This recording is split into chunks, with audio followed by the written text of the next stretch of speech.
introduction. I guess you all wanted me to talk just briefly, maybe about how I came to write the book. Is that? Yes. And tell us about Ubuntu. How did you happen to name? How did that evolve? Ubuntu. Well, when I discovered what Ubuntu meant, I felt it really applied to George Hauser's life. He represented, in the trajectory of his life, the deepest meaning of Ubuntu, which is I am because we are.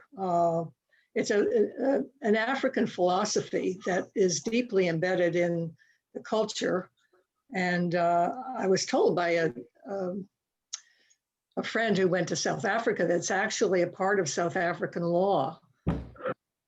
But it's the concept that we are all part of a human community together, and we don't exist in isolation.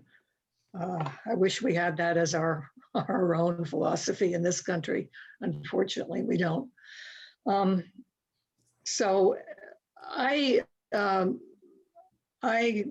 knew George Hauser from the kind of mid-70s when he was working in offices a floor above where John was working for Clergy and Laity Concerned in Lower Manhattan.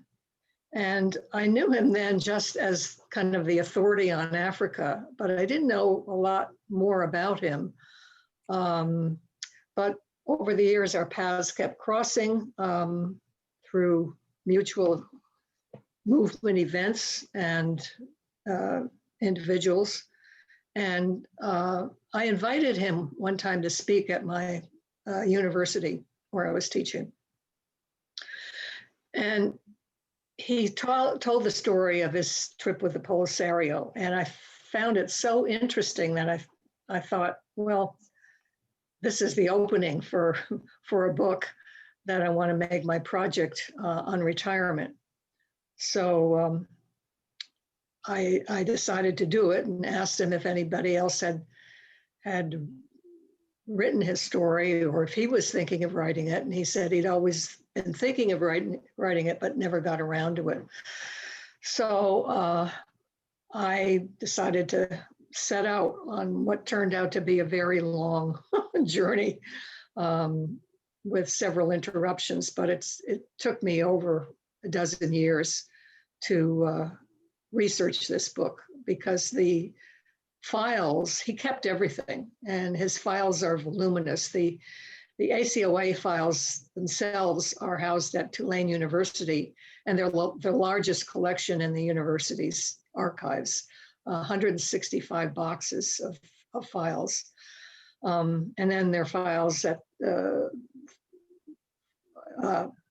in the core archives and in the Swarthmore Peace Collection and at the Michigan State University. And so I really had to do a lot of, running around research. I had to make 2 trips to New Orleans, which weren't enough. I couldn't barely get through all of the files there. It was too much. And of course, it's expensive too. I had to take a B&B and of course travel. So that's kind of how I came to write the book. I don't know what else you want me to talk about. Maybe you have some questions. People have questions after you read it, or tell a little bit about George's life. George's life, yeah.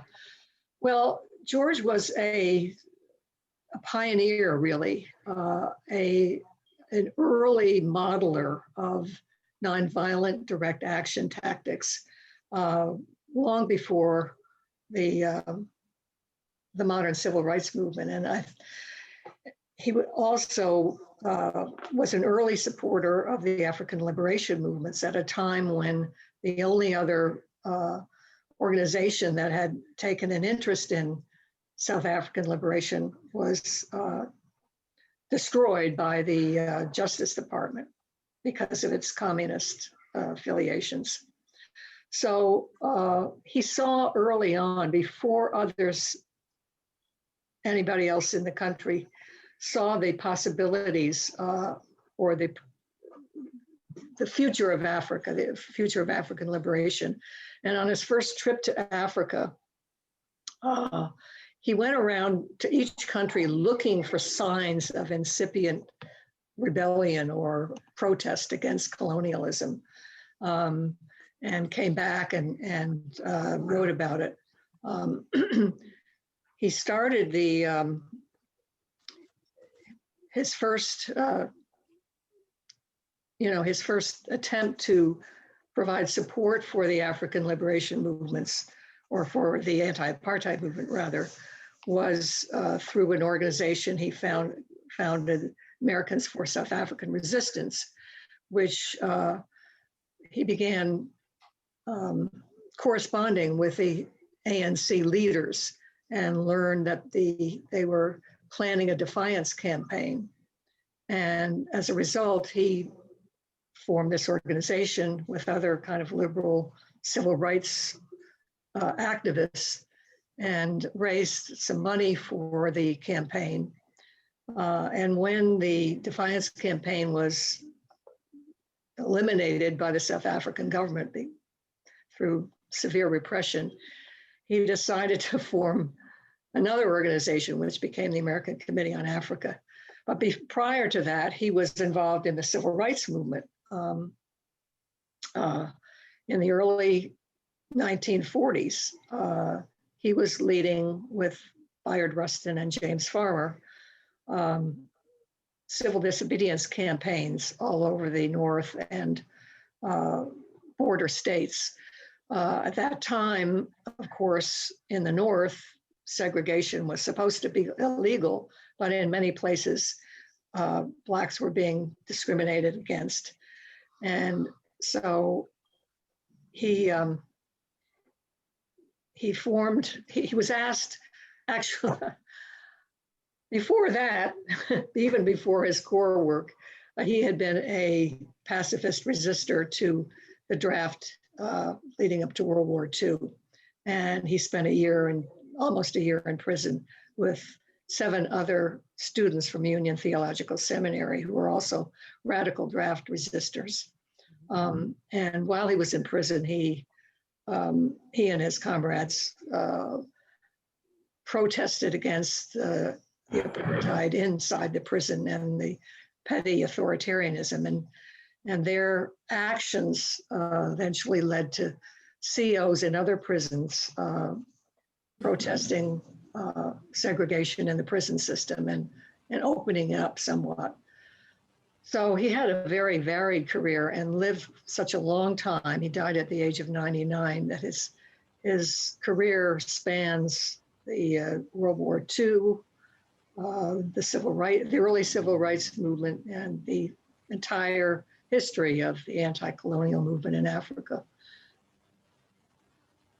Talked about the money that he raised, his ability to raise the funds to support the ACOA and the African Fund is impressive. But how did they accomplish this? How did they do this? How are they able to raise all these funds with the? Well, like any other movement group, sending out numerous appeals for funds from individuals. Basically, he didn't take any foundation or government money, so it was mostly from individuals, and eventually churches played a big role in supporting the anti-apartheid movement. But it required constant fundraising. And, he enlisted the support in his fundraising appeals of prominent people in society, like Eleanor Roosevelt, Jackie Robinson, and so forth. So those names certainly helped to raise funds. You mentioned Eleanor Roosevelt. Is George Hauser able to get access to other U.S. political leaders, especially testifying at the congressional hearings or visiting ambassadors?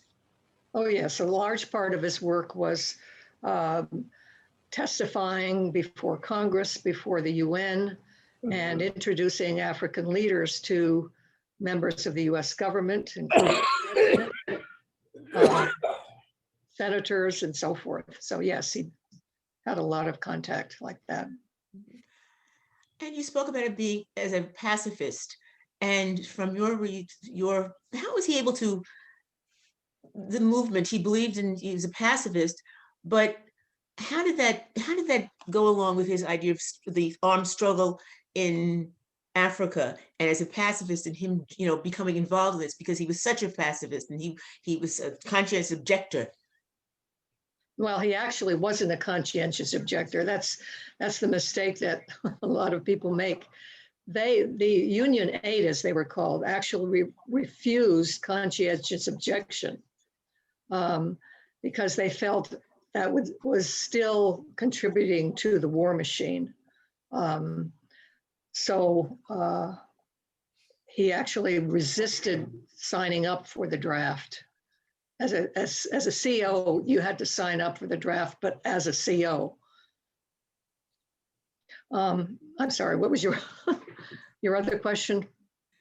The question is, how did that, he was such a, he was a pacifist, and he believed in Gandhi, yeah. and he was a follower of Gandhi. How did he take on with this armed struggle, in the African nations, these nations wanting to get their independence, and most of the time it was through armed struggle? How did that side with his pacifist and his Gandhi philosophy and Gandhian philosophy? He saw so much suffering from the colonial powers in Africa through his many trips through Africa. And he was so devoted to the concept of self-determination. It was that when the Southern African movements were forced to turn to violence because nonviolence simply wasn't working against the Portuguese and South African governments. He felt that in order to have any credibility with them, he would have to support their movements, which had turned to violence. He didn't support them. He didn't send any military equipment.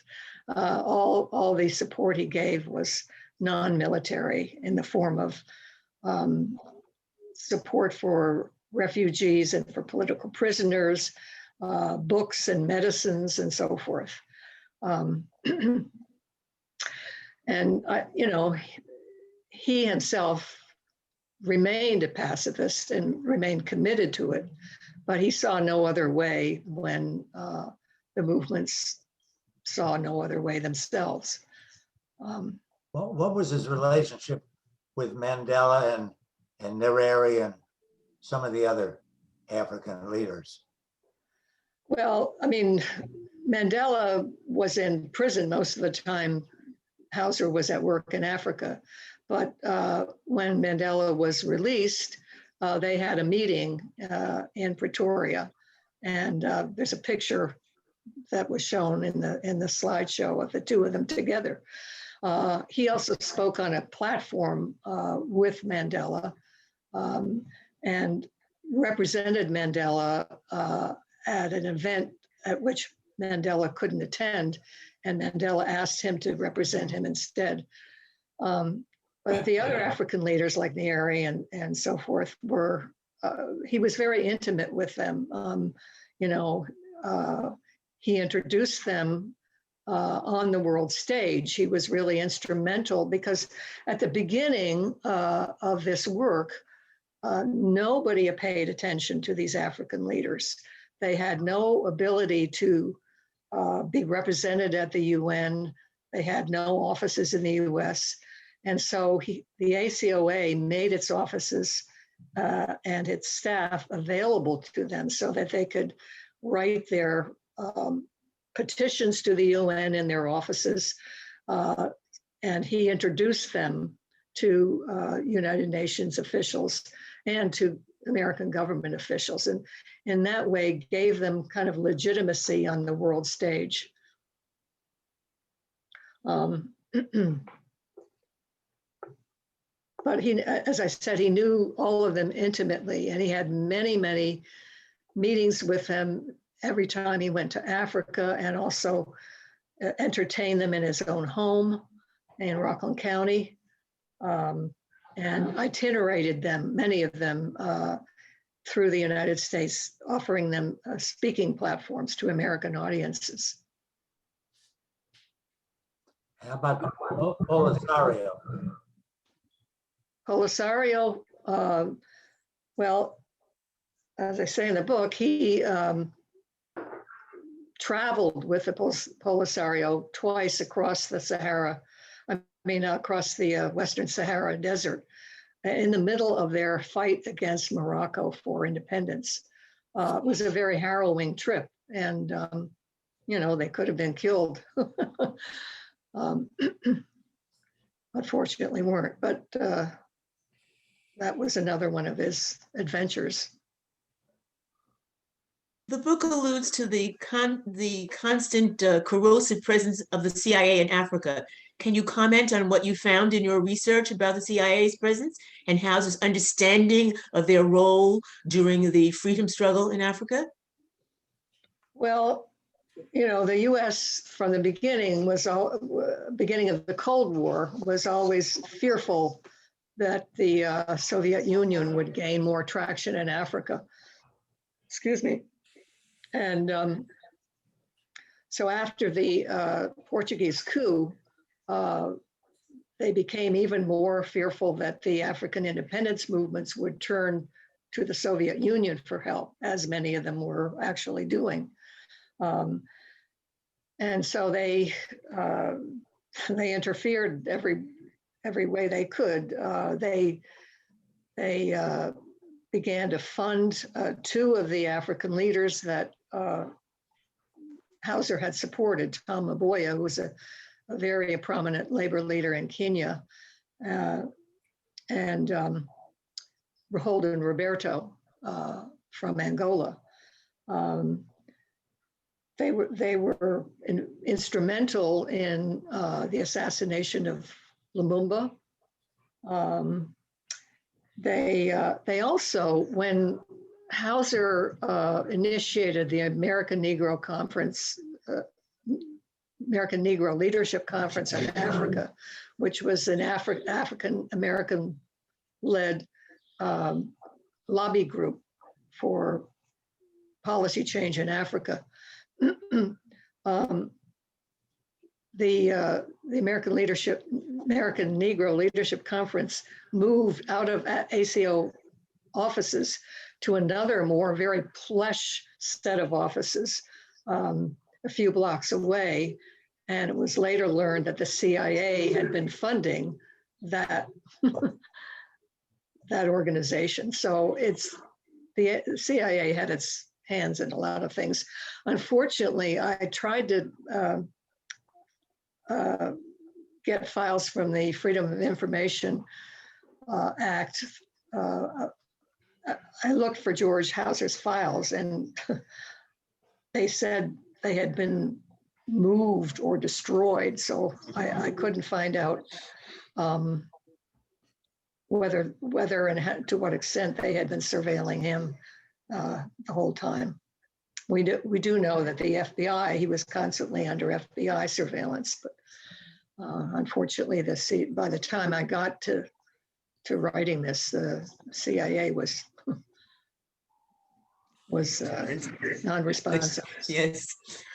Also, how was George Hauser able to get political leaders in the beginning of the Reagan administration? I could say the African Committee on Africa, or the American Committee on Africa, they lost a lot of its ability to work with administration or Congress. And how did that shift in the U.S. political power to the right of to kind of affect George Hauser? And it's coincided with did it coincide with his retirement from ACOA? And well, I don't think he retired for that reason. I mean, whatever setbacks, whenever he faced a setback in his work, he just kept plunging on. It didn't faze him. He was fearless. He was fearless. Yeah. But that was not the reason he retired. I think he retired because he wanted to write and to spend more time with his family. And, heading an organization like that, where you have to be constantly traveling, have to be constantly raising funds, it's a really burnout job, and it's amazing he's lasted as long as he did. He kept the marriage going too. Right. I think living in Skyview Acres was very helpful to the family. Is Skyview Acres, one person asked, is Skyview Acres still in existence today? Yes, it is. Yeah. Mhm. I don't know whether it's has the same quality of life as it did when he was there. I haven't kept up with it, but Skyview Acres is a co-op, right? On it was whatever the road is there in Pomona. interracial What? cooperative community started in the late 1940s. And, at a time when Blacks and whites didn't live together. And this was a group of people who consciously chose to buy land and to build houses and to live together in this cooperative community. So it was a wonderful way for his family to kind of survive, because he was absent from the family for such long periods of time. He would go to Africa for months at a time. That's really crazy. I lived in Pearl River. I worked for ROCAC, and I really knew almost nothing about George until I read your book. I knew he was there. I met him once, but Is that Grace? Yeah, it's Grace. Yeah, hi, Grace. My name's spelled, but not to worry about it. Yeah, well, But this guy, Ray Arvio introduced me to him at one point, but I feel like I should have known him. As I read your book, every so often I'd come across a name that I just had a feeling it was someone that either Norshon Church had come speak and we had them for dinner or something else. I had this vague feeling that I'd crossed paths here and there, and yet I didn't know very much. yeah. Well, he was a quiet man. He didn't like to toot his own horn. And so, unless you were intimately involved with the movements he was involved in, you really didn't know a lot. Well, I mean, through ROCAC, I knew a lot of, ROCAC was the anti-poverty agency in Rockland. Oh, uh-huh. I should identify that. Most of you, well, I don't know where the other people are from. Well, Joanne, I know. Hi, Grace, how are you? It's good to see you. Hear you, I can't see you. But no, through ROCAC, and then actually through some work I did for the Presbyterian Church out of the tri-state area. Well, I got to know Cora Weiss through that. So it was, I felt like I was crying. Sheila, I loved reading it, mostly for learning, but all around the edges, I felt like I touched a little bit here or there, or heard that person speak to a group that might have invited them to Pearl River. Pearl River is where you get arrested for driving while black. So anytime somebody invited somebody to come speak, there were a whole group of us that of course wanted to meet them, but it was just personally very interesting to me. Good. Glad you found it. So, and by the way, if those of you who have read the book, I would really appreciate it if you have spent $50 on Amazon. You're entitled to write a review of the book on Amazon's website, and I'm told it helps to sell books, readers' reviews. So it would be I really appreciate it if you could do that. Sheila, this is Rennie speaking. I sent you the email. I tried to write a review, and they said, now I can't remember because this was like a month ago or more. They said I could not write it. Why? Well, because I belong to Amazon. I spend $50 every. Well, you should be able to write it. They said no, and I can't remember the reason. Oh, But that's they- crazy. It is. They said Yeah. I cannot accept this, and I cannot remember why. Because I'm a member of Amazon. I'm a Prime member. Did you say you knew me? No, No? I didn't. I don't know why. Huh. I have not. Now, Oh, see, boy. I wrote you an email telling you that. And at Oh, I the didn't see time, that. at didn't the time, I told the reason. And right now, Huh. well, you can't see me up here, but for others, if they saw the color of my hair, they'd know why I can't remember what the answer was. Oh, come on, Rennie. What color is your hair, Rennie? Rennie, I want to see you. Well, I can tell you what it used to be. Anyway. Rennie, put on your video. Yeah, put it, hey, No, you Maura. know what, Maura, I came in under your name. No, And then that's, yeah. I switched it to make it my name, but they're not gonna put they will not put my picture up there. Yeah, go down to the bottom of your screen and it says video. It's on the left-hand corner. Rennie and Maura are, Okay, I did it. Oh, good. Rennie and Maura are wonderful peace activists, primarily around immigrants and refugees from Central America. They've been longtime stalwarts of justice. Where do you live, Yes. Laura? We live in Claremont, California. Oh my gosh. But really Chicago, all of our lives. Rennie, tilt your screen because we only can see the scar on your forehead. What? Hi, I can see you, sleeping. what? There. Yes. I said before, I should have said, Sharp and Henry Sharp. Yeah, there's Sarah Sharp.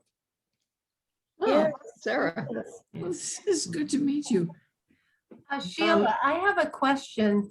You Yeah, know, this history of the African Liberation Army movement, sorry, is rarely taught, I believe, in either, well, high schools or colleges. Or do you have a sense of how the U.S. educational system is handling this period it's so important in African history and in our history? yes. yeah, I don't know. I think you're right. It's probably not being taught, period. Probably not. I never encountered it in my education. And, Mhm. Well, what can we do? What can we do? uh, What do you? Well, I know that Brown University has been made a big effort to have studies of African American studies.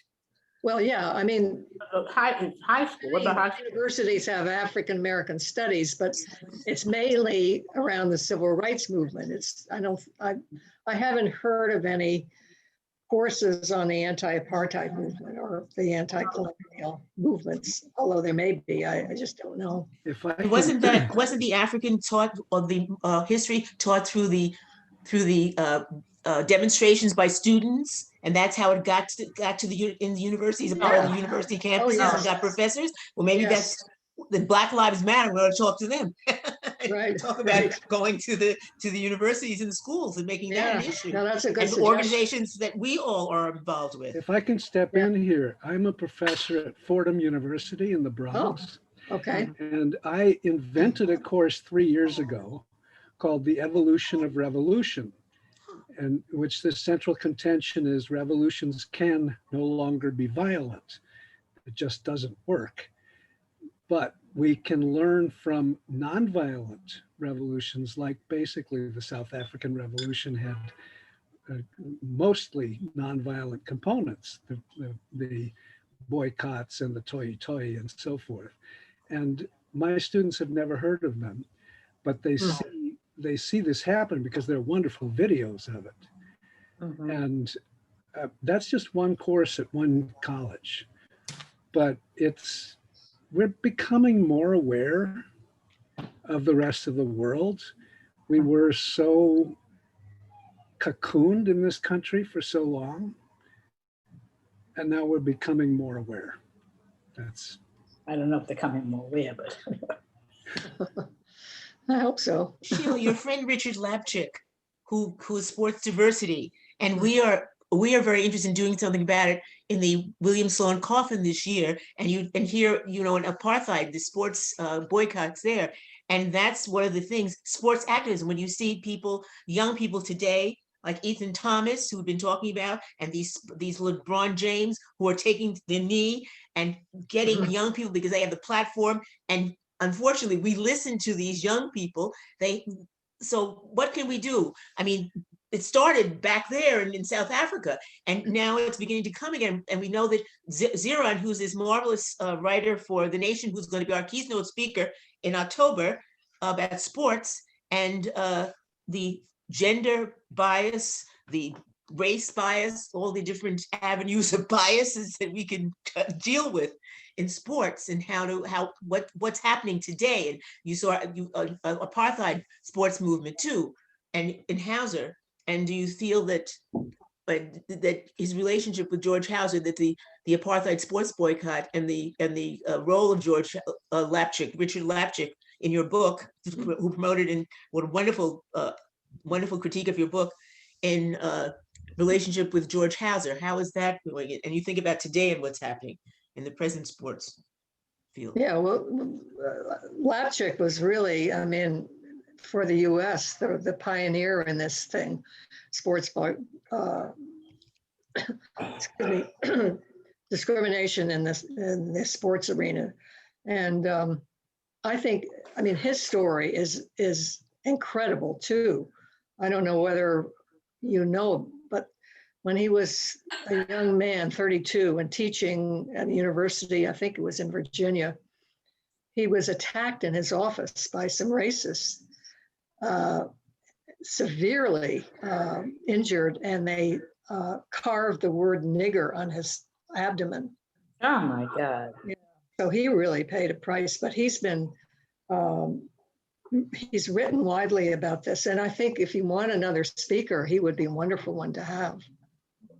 Well, maybe you can, with your knowledge, we'd love to contact him, and would be marvelous for the William Sloan Coffin, and through you would be wonderful. Yeah, he's really known in the sports world as, you know, a champion of integrated sports. So yeah, I'd be glad to be a liaison. Getting back to the politics of the beginning of the Reagan administration, the ACOA lost a lot of its ability to work with an administration or Congress. And how did that shift in the US's political power to the rights to affect George Hauser? And how did that impact him? I don't know if I asked you that before. You asked me that before. It didn't impact him. I mean, he continued to do what he was always doing. So of course he was frustrated and disappointed, but continued to persist. And that was his kind of life motto, is to never give up, keep going, persisting through thick and thin. Sheila, how did George avoid sectarianism? Because he had such a straight path, and yet he never got tarred with the Cuban thing, or Cuba's sending troops to Angola, you know, and how do you avoid that? Yeah, that's a good question. I think probably because he was, I don't know, that's an interesting question. He did get tarred from both sides.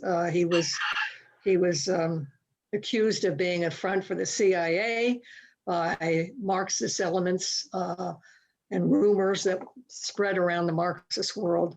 But he was also, from the other side, accused of supporting terrorists by the, like South African government and the Portuguese government and conservative members of Congress.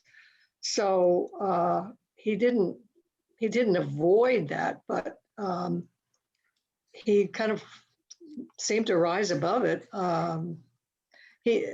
When he was accused of being a CIA front, he had to go to the organizations and the publications that were putting this kind of rumor out and, tell them that he was no such thing. But It's a good question. I don't know how he avoided being tarred with the communist. I mean, he was tarred with a communist label off and on, you know, even during his early civil rights work, but he never let it, you know, get to him. And I think he had he was surrounded by well-known liberal, you know, nonviolent activists and, you know, people like Harry Belafonte, Eleanor Roosevelt, Jackie Robinson, blah, blah, blah. So I think that probably helped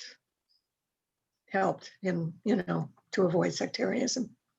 How about his relationship with Jim Farmer and Bayard Rustin? Peter Rustin, yes. Uh-huh. Well, he worked very closely with him in the early days of CORE. They were they and one other person were Musty's best hires. Bayard Rustin and in the early part of the CORE movement, Bayard Rustin and Farmer were kind of sent around the country to talk about nonviolent direct action and anti-racism. And George was working in Chicago to develop cells primarily among students and some others that would study Gandhi's material and then apply that first to the peace movement and then to the anti-racist struggle. So, and then later on, when Farmer left CORE, Rustin and Hauser worked closely together. Musty appointed them both as industrial relations staff, and he and Bayard organized the first freedom ride into the South in 1947. The model.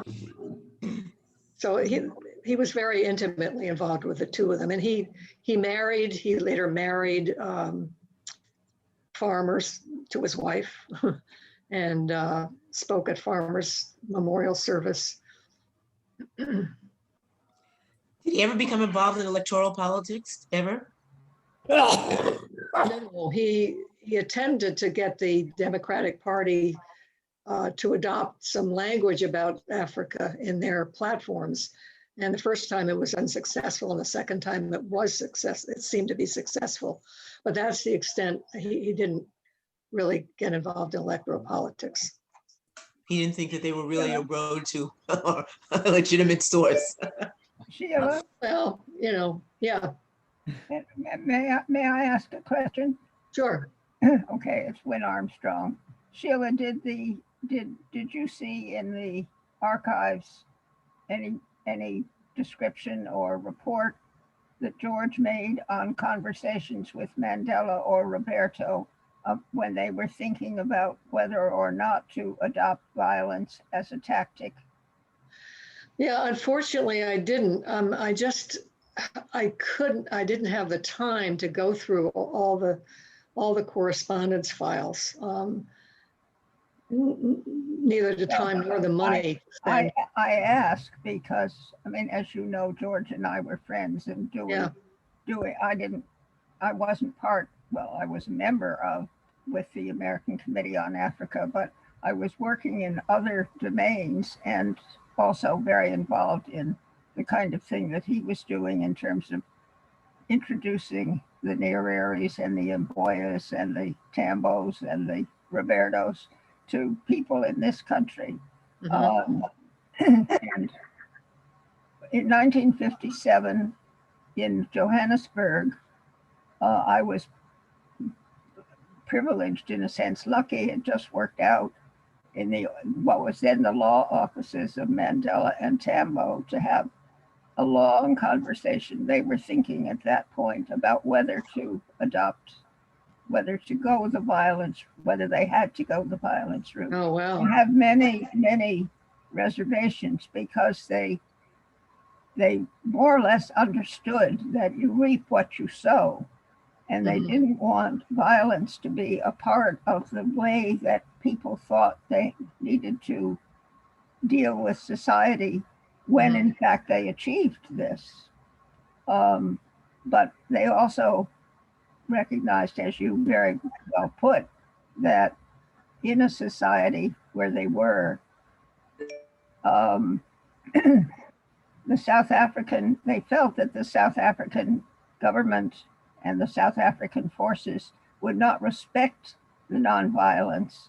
I mean, they put it another way. If you were in India and you lay down on the railroad track, the train would stop. If in South Africa you lay down on the railroad track, the train would not stop. Exactly. Holden Roberto, a very different character from either Oliver Tambo or Nelson Mandela, but still at a certain point had that same, well, it's not exactly the same, but had the same reservations that about the use of violence, which he didn't want to do. Again, on the note that you reap what you sow, and certainly in Angola they have. You know, you have a wide range of views on that kind of question in South Africa.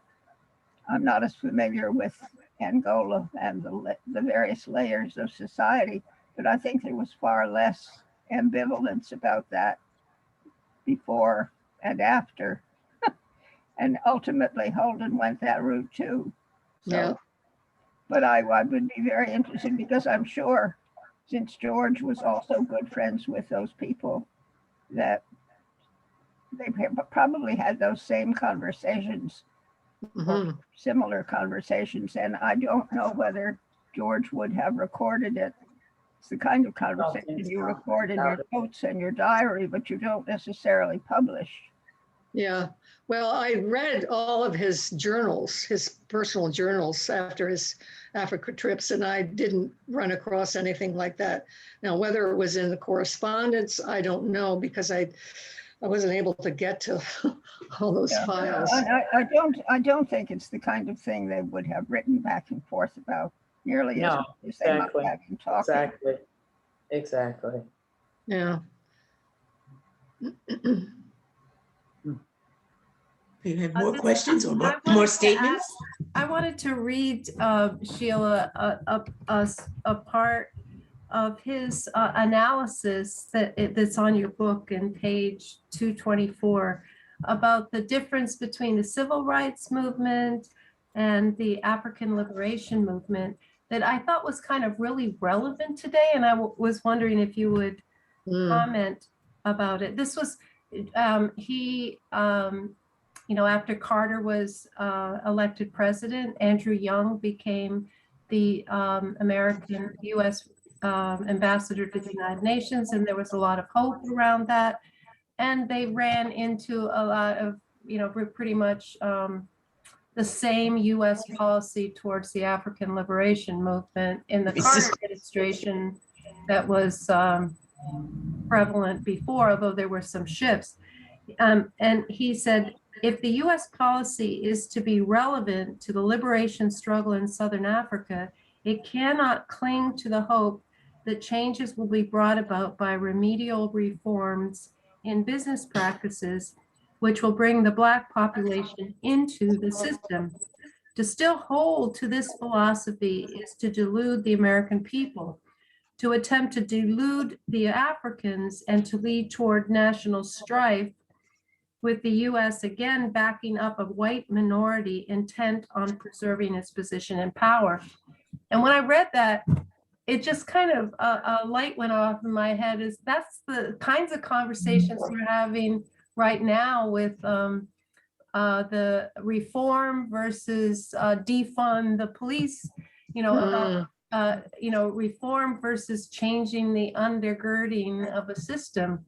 And you after I read that and was reading the rest of your book, it seemed like he understood that in a way that, how many people understand that, understood it then in the United States and understand it in the power structure now. Yeah, that's a wonderful observation, Sally. Yeah, he really did understand it. And, I think when he started out, he would be where Andrew Young was when Andrew Young was, older.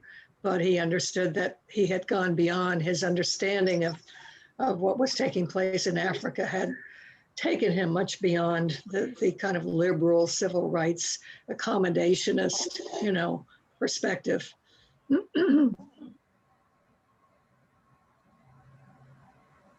And later on, you say that he wouldn't have come to that understanding if he had not gone to Africa and actually met the people who were in the freedom struggles there. That Yeah, by being in the United States, you couldn't have come to that understanding.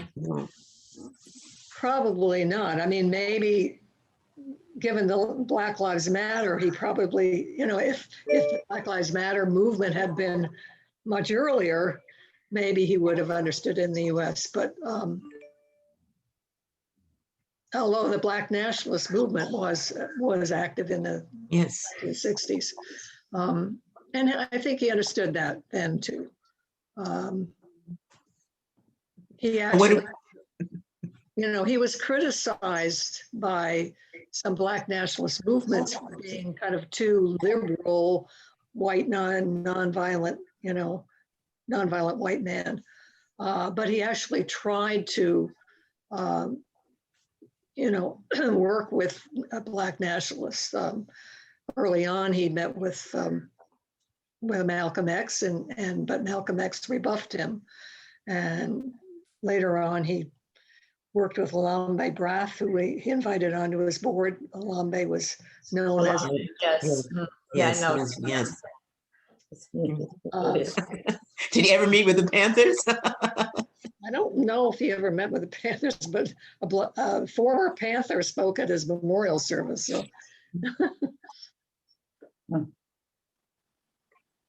This has been an incredible evening. Are there any more wonderful questions? Many of you have known the Collins and have been in the movement for a long time, and you have shared and asked questions and have made it a very interesting evening for us. And we hope that you will join us again.